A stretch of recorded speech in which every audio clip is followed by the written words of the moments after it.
इस्रायलच्या लेबनॉनवरील 3 हल्ल्यात 15 जण ठार झालेत। लेबनॉनच्या आरोग्य मंत्रालयाने या हल्ल्यांची माहिती दिली आहे।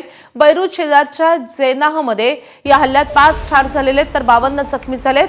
आईन सादेहमधल्या निवासी इमारतीवरील हल्ल्यात 3 जण ठार झालेत। इस्रायली सीमेवरील हट्टा शहरावरील हल्ल्यात 60 जण ठार झालेत। तर अल अमानामधल्या गॅस स्टेशनवरही इस्रायलने हल्ले केलेले आहेत।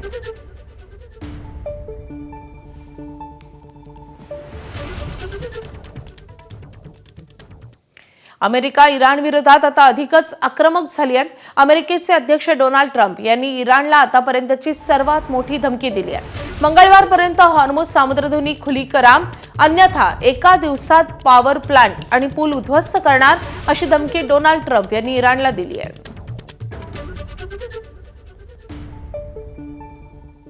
तर ट्रम्प यांच्या या इशाऱ्यानंतर अमेरिकेच्या B-1 बॉम्बरचा ताफा आता रवाना झालेला आहे। ब्रिटिश मीडियाने हे वृत्त दिलंय। अमेरिकेने 3 B-1 बॉम्बर विमानं आखातात पाठवल्याचं वृत्त आहे। ब्रिटनमधल्या हवाई तळांवरून B-1 बॉम्बर विमानं रवाना झाल्याची माहिती आहे। अमेरिकेची B-1 बॉम्बर बंकर बॉम्बर म्हणून ओळखले जातात। त्यामुळे आता अमेरिकेने एक आक्रमक पाऊल घेतलेलं आहे। आता इराण माघार घेणार का? हॉर्मुझची सामुद्रधुनी मंगळवारपर्यंत खुली करणार का अमेरिकेच्या आणखी आक्रमक त्यांना आक्रमणाचा सामना करावा लागणार, अमेरिकेच्या आक्रमक मारांचा सामना करावा लागणार हे पाहणं महत्त्वाचं असणार आहे।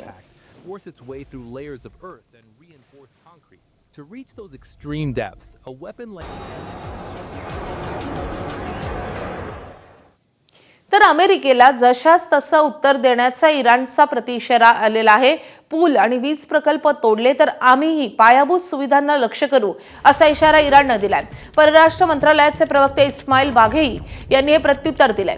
ट्रम्प यांनी आता पूल आणि वीज प्रकल्पांची बारी असा इशारा दिलेला आहे। अमेरिका जसा हल्ला करेल तसंच आमचं लष्कर प्रत्युत्तर देईल असं बाघेई यांनी म्हटलंय।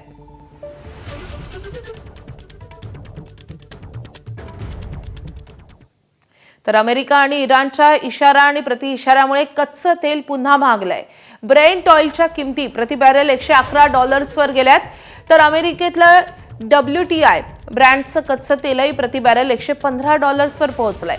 2 ते 3% कच्च्या तेलाच्या किमतीत वाढ झाली आहे।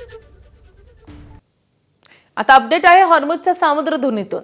हॉर्मुझच्या सामुद्रधुनीतून गेल्या 24 तासात 15 जहाजं पार गेलेली आहेत। इराणच्या परवानगीनंतर मालवाहू जहाजं आता जात आहेत। हॉर्मुझमधली वाहतूक महिन्याभरापासून 90% कमी झाली आहे। हॉर्मुझमध्ये पहिल्यासारखी वाहतूक अशक्य असा इराणचा इशारा आहे।